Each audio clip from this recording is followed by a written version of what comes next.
I think that exercise is most important things in a life. मानो daily continuously जोङो नुनो मोनो every morning every evening नाथाय जोंनि बर' गथ'फोरखौ जोङो बिराद खम नुनो मोनो आरो एकदम बिराद खम आरो नाथाय जोङो गुबुन हारिफोरनि गथ'फोरखौ नायोब्ला एस ए एग्जाम्पल जों एसामिस नैबे सिटि एरियाफोराव तेजपुरानो जा गुवाहाटियानो जा ओरैबादि माने बिसोरखौ माने बिमा बिफाफ्रा गाइडिं खालामदों माने दा आन्डार माने गाइडिं माने इन पेरेन्टस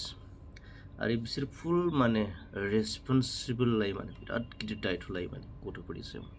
आरो बे गथ'फोराव माने रेसपेक्ट खालामो माने बिमा बिफानि जिथु गाइडिं बेखौ माने रेसपेक्ट खालामो बिसोरनि जिथुनाखि विश सिमांखौ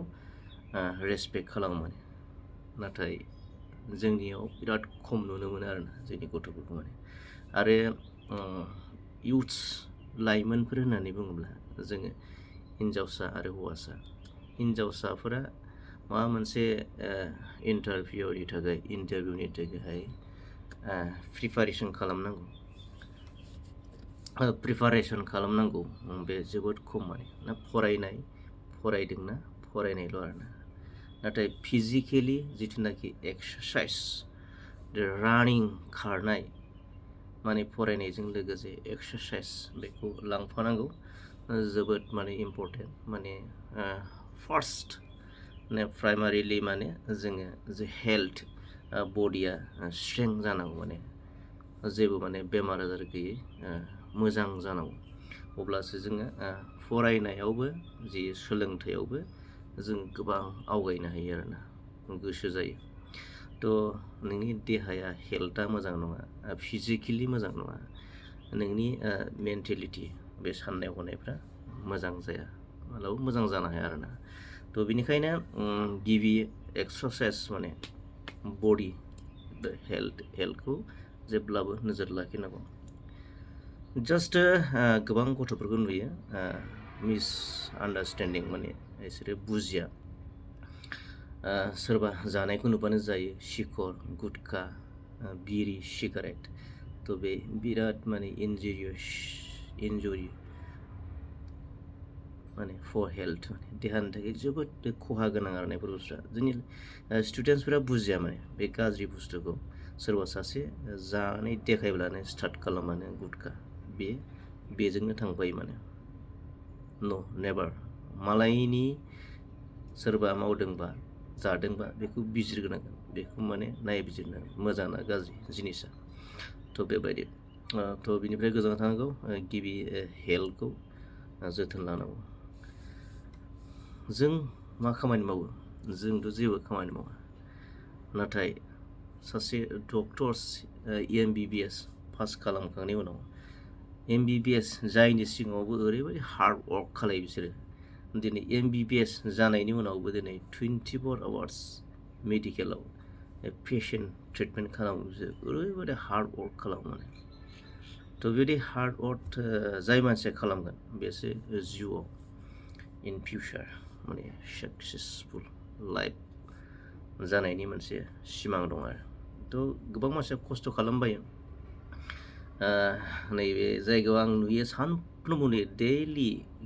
कन्टिनिउवासलि मर्निं इन दा इभिनिं इन दा मर्निं माने हिन्जावसा गथ'फ्रा दैलि रानिं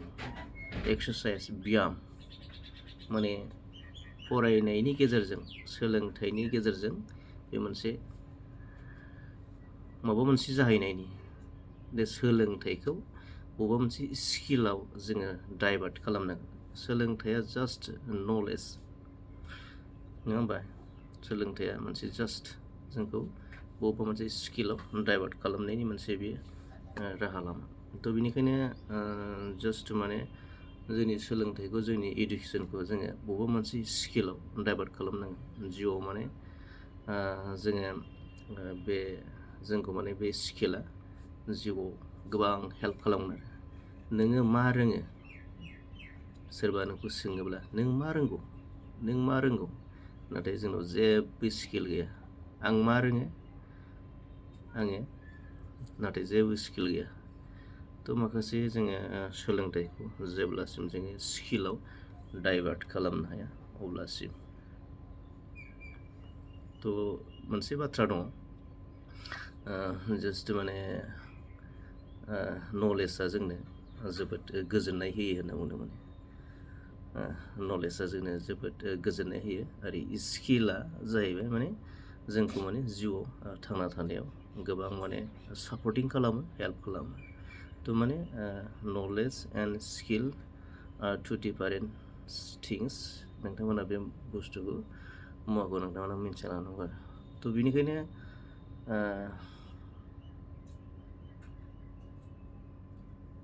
थ' नोंथांमोना बुजिबाय जानांगौ। भिडिअ'आ बांद्राय गोलाव जागोन। थ' दिनै